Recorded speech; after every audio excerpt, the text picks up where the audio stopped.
Welcome to Subtle Storytime. Today we're going to be reading a book called Just Like Grandma. This book is written by Kim Rogers, who is an enrolled member of the Wichita and affiliated tribes, and illustrated by Julie Flett, who is Cree and Métis. I hope you enjoy this wonderful book today. Now let's get ready for story time. I'm along, it's story time with So-O's tales in gentle rhyme. Books that dance and voices sing, adventures bloom on every wing. From distant lands to backyard fun, there's magic here for everyone. Gather round, let's take a look at the wonders in a book. Just Like Grandma. On the steps of the house at the end of the street, Becca watches Grandma bead and bead buckskin moccasins. More than anything, Becca wants to be just like Grandma. "Let me try," Becca says. Grandma hands her thick thread and a thin needle. Together they bead until the sun dips below the tree line and Grandpa calls them in for corn soup. Out the window of a house at the end of the street, Becca watches Grandma dance barefoot near the garden, spinning round and round and round, like the most beautiful butterfly Becca has ever seen. More than anything, Becca wants to be just like Grandma. She flitters out the back door and stands near the garden barefoot, too. "Let me try," she says. Grandma shows Becca some dance moves in the cool grass. Together they flutter like the most beautiful butterflies Grandpa has ever seen, until the sun dips below the tree line and he calls them in for fried chicken.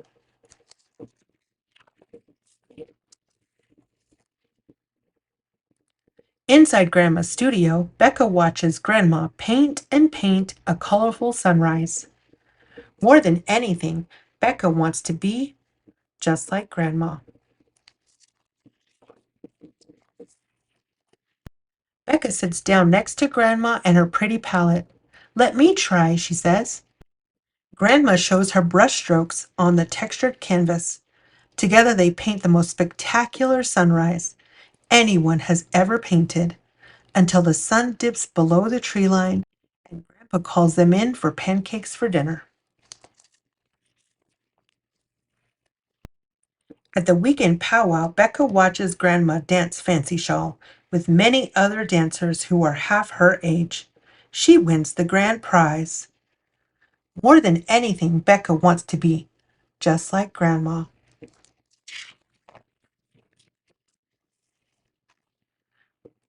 When it's time for intertribal, Becca says, "Let me try." Together, she and Grandma dance until the sun dips below the powwow arbor and Grandpa calls them over for beans and fry bread.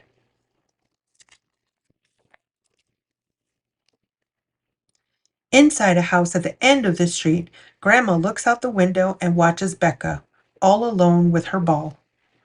Grandma sprints outside and stands next to Becca.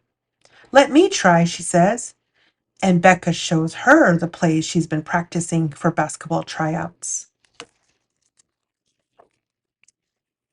More than anything, Grandma wants to be just like Becca.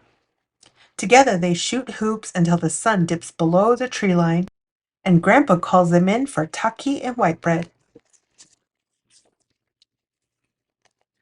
At the school gym, Grandma and Grandpa wait and wait in the hallway during Becca's tryouts so they don't make her nervous. Becca dribbles, she shoots, she scores, she makes the team.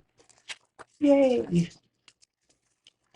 Together they high-five until the sun dips behind the gym and Grandpa takes them out for pepperoni pizza. They all laugh and eat and celebrate Becca's win. On the steps of a house at the end of the street, Becca knows that she is just like Grandma. Beading, dancing, painting, winning. Playing, eating, celebrating. Spending time with her and Grandpa too, together.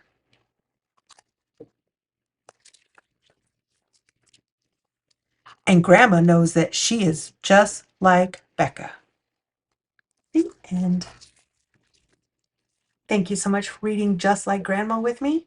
I hope you enjoyed this story as much as I did, and I hope that you come back and check often as I read new stories each week. Have a beautiful day.